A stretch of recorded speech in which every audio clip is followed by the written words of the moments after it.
Yung mga katek, may ipapakita lang ako sa inyo. Itong ire-refer namin na camera. No link kasi siya dito sa NBR mga katek. Ang gagawin namin mga katek, magpi-playback kami para malaman namin kung saan position or located yung camera na gagawin namin.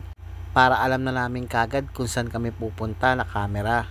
So dito na-identify na namin mga katek. So pupuntahan na namin yung camera. Dito mga katek, kinuha ko muna tong ating tester. Ito ang gagamitin nating pan-troubleshoot mga katek. Dito pinababaklas ko muna yung camera para matest natin yung cable niya mga katek. Ang una natin itetest mga katek yung cable niya kung nagbabato ba ng power over internet mga katek. Lalagay nyo lang mga katek sa POE test.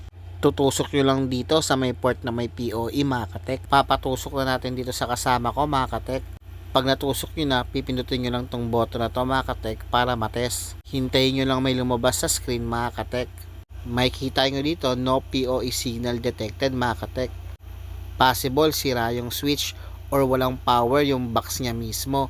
So kailangan natin puntahan yung lugar na yon.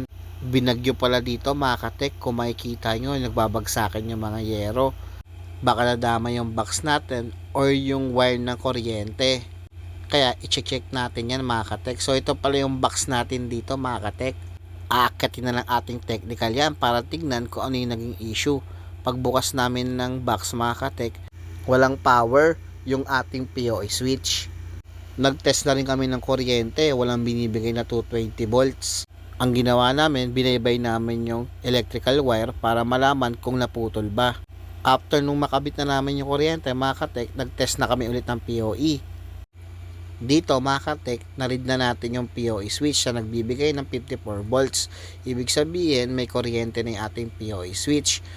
Itusok na ulit natin tong cable sa camera at bumalik na tayo sa NBR. Makikita nyo dito mga katek, nag-display na yung ating nawawalang camera. So ito mga katek, marami pa tayong troubleshoot na nawala dahil sa bagyo. Sana nakatulong tong video na to sa inyo. Salamat!